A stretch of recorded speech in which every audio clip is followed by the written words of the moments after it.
Hello again and welcome to our Engineering Skills Starter session. Now if you watched my video on cutting and measuring, you'll remember I needed a lot of practice trying to make my prototype for our engineering project. Well, and I hope you're proud of me because I am. I've been practicing my cutting and it's so much better. But I think I need to also think about joining as well as the cutting. I know what I want to do in my head, but my technical skills still need a bit of work, don't you think? Well, it doesn't quite look what it ought to look like. But I measured accurately and I cut precisely. Can't you see the perfect edges? But can you remember what I mean by precise and accurate? Precise means exact, as close to perfect as you can get. And accurate, well, that means you really close to a measurement or how something should look. I wonder if we can take the next steps together and start to build on my great start. Let's look at what the problem is. So let's just pull this apart here. There we go. Now this is a net. Have you seen them before? This is a 2D net, and then when it's folded together it makes a 3D shape. I wonder what skill I need to practice first. Well, I think it's pretty obvious. I've not folded it very well, have I? I need to use the lines I've measured and drawn so carefully, otherwise what's the point? Now let's look at the instructions. It says to score the lines before folding. Oh dear, I missed that part out. So when we score something, we draw a small groove along the line that we want to fold our shape on to help the fold be more precise. Now some people use special tools for scoring. It depends upon the materials that you're scoring. So if we're using special tools, we might use a scoring mat like this that's got straight lines on to help me with my accuracy.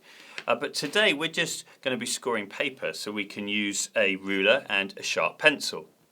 Okay, so I'm going to score one of these lines here to get a really accurate fold to it. So I'm going to take the ruler, I'm going to place it along the line. I'm going to hold my ruler with my claw grip like so, and I'm going to take my sharp pencil and I'm going to run it along the edge, which is going to create that shallow groove in the paper so that when I then take the ruler and the pencil away, it's now scored, and that will help me fold a really accurate sharp corner to that shape.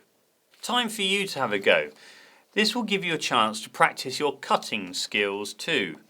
Choose one of the nets your teacher has printed. I've used a cuboid net, but you could use a different one. Remember, you're practicing the skills, so your net may not be the one you choose for your engineering design project.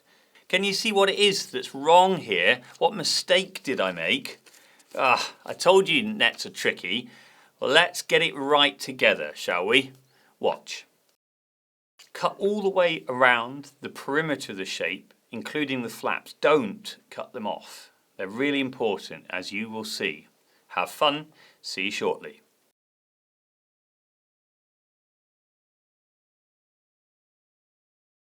Hello again. Wow, what a great job you've done. Your cutting skills are really improving. Remember though, practice makes perfect, and look at those folds. Immaculate. Now what do you do next? Well, we need to join the parts together to make my 2D shape into a 3D shape. We need to stick two parts firmly in a static join. That means it won't move. This will help make my prototype stronger. There are lots of different ways to join things, so many it makes the mind boggle. But we're going to stick to the simple. See what I did there? Stick. To make it simple for myself, I'm going to use glue. I find it easier if I make a mark on the flaps that need glue on the upper side, the top. And I do that when my net is still flat. That way I won't need to fiddle around so much putting glue on when it's half assembled, because that can be quite tricky. So let's just mark these now.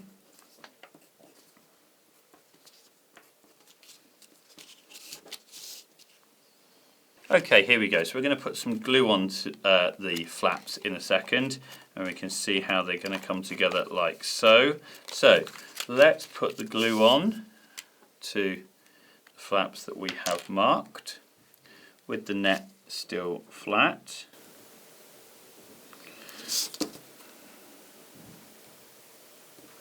Just taking our time and being as precise as we can with applying the glue.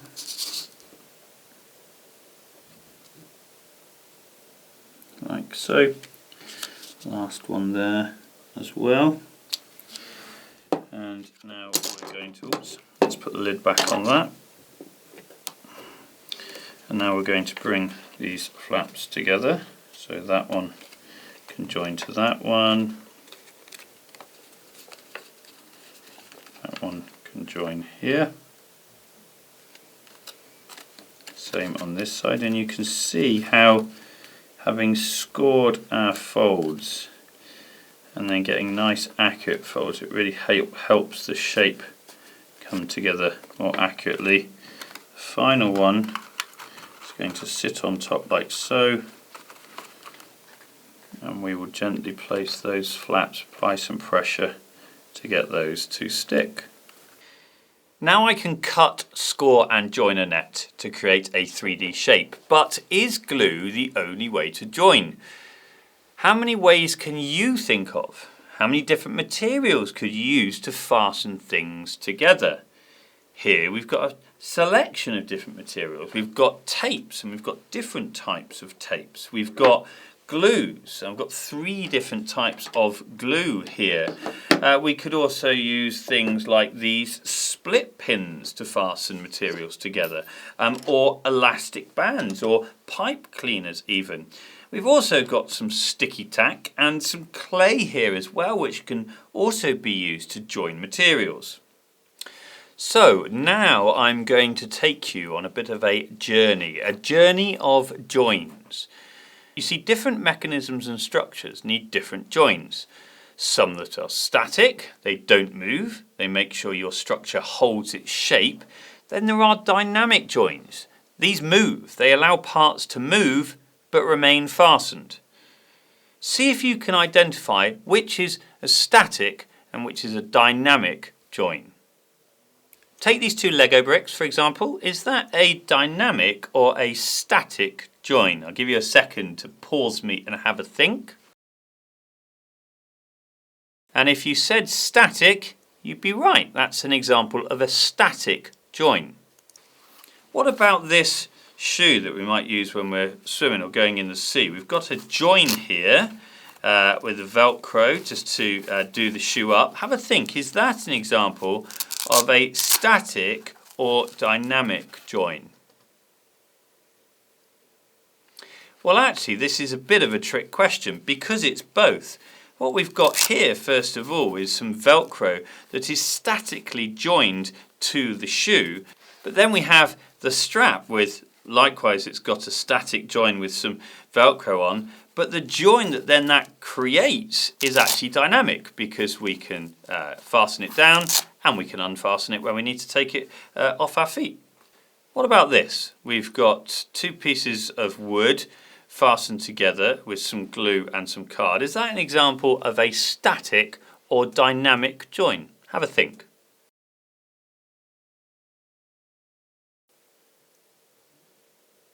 So if you said static join, you would be right. That's another example of a static join. And we're going to look at how the triangular shape can improve the strength of joins in a bit. So I've got some geometric shapes here which I can join together. And like so, let's create a couple of joints here between these shapes. And there they are joined together.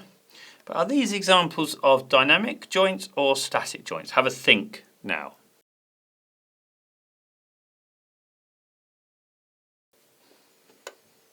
Now this time if you said dynamic joints you would be right, because even though the 2 materials have been joined together we still get some movement in our joint. So they're examples of dynamic joints. And finally we've got 2 pieces of cardboard that have been joined using split pins and a rubber band. So they've been joined together. Is this an example of a dynamic joint or a static joint? Have a chat to the person next to you now.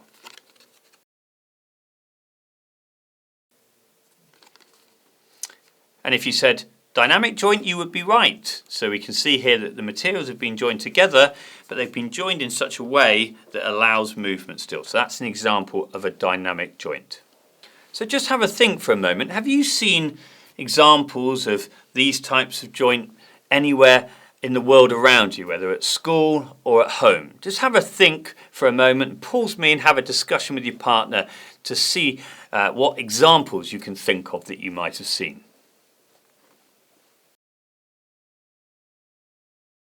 So have you had time to chat? Can you see there are dynamic and static parts on these joints? Lots of joints include both. It depends what you want your job to do, how it fits in with the system that you're building.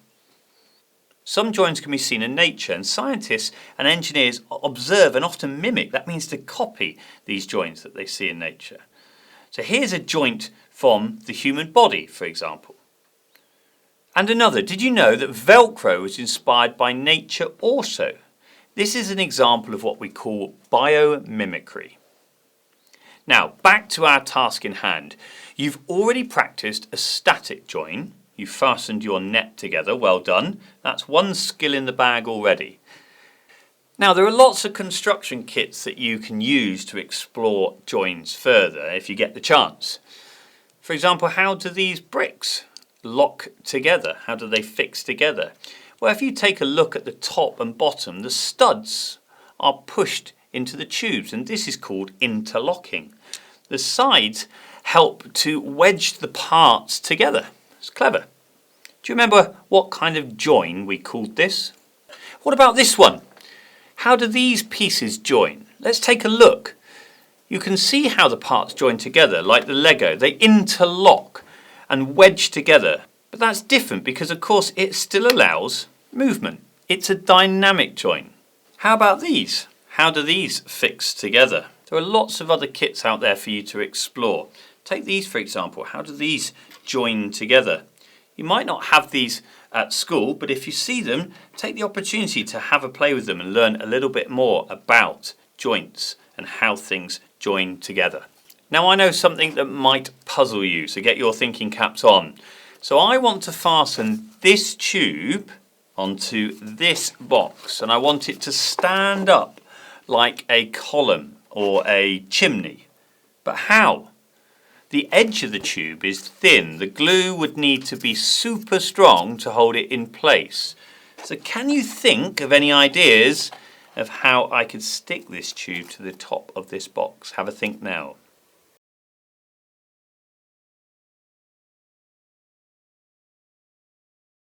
Well, joining these two shapes together is actually easier than you think. What I'm going to do is I'm going to mark a line around the base of the cylinder. You might want to use a strip of paper so that your line stays the same distance from the end of the cylinder. I'm going to use my finger against the end of the cylinder there to get a line around it.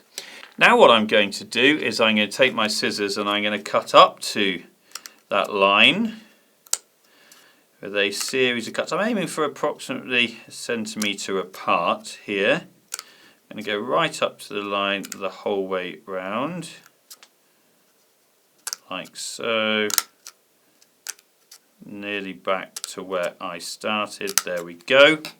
We're going to fold up to the line, and then what we're going to use is the top of the table here. We're going to push the cylinder down onto it, just to make sure that the cuts and the flaps are even. I can see I just need to cut that one up a little further. So let's make that change there, so that we have got a nice flat surface created by our flaps now to stick this to the top of our box. So now what I can do is I can apply my glue to these flaps, and you'll see what we've done here is we've created a whole lot more space for the glue to apply it to, and we call this the surface area. We've increased the surface area, so we've got more space to apply the glue to, and that's going to help us create a stronger joint between this cylinder and the box. So let's apply plenty of glue here to our nice large area, our surface area, and then place that on top and push it down like so. Just going to hold it for a moment, and there we have our cylinder stuck to our box. I can also hide this joint if I cut a tube-sized hole in the box and glue the flaps inside rather than outside. Let's do that now.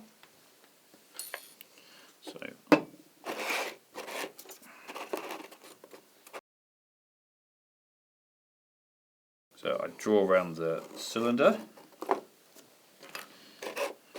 Let's use our sticky tack technique to punch a hole into the top of our box. We can then get our scissors into that hole.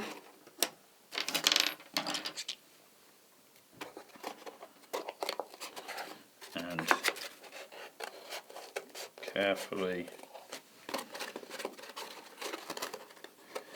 carefully cut round the line that we have drawn.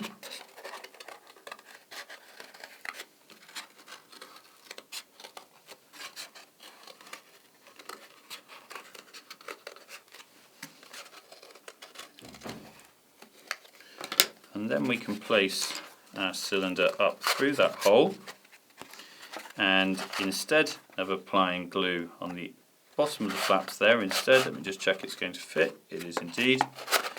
We can apply that glue. It's going everywhere, isn't it? We can apply our glue to this side instead. So again, we've got more surface area here for our glue to attach to. So I'm going to drop it down into the hole that we have cut, push it down and stick the flaps on the inside like so, so that the joint is now hidden. You can practice this and lots of other joins too with cards, scissors, art straws and glue. So here are just a couple of examples. We've got some art straws here which are joined. Can you think about how these might be joined? And another example of a join. We have a straw on this piece of dowel here, and that's an example of a join. But we still have movement in that join. I hope you've enjoyed joining in with this session on accurate cutting and joining. A couple of questions to be thinking about before we meet again for our next session are: what do I need my join to do? And how do I test my join? I'll see you next time.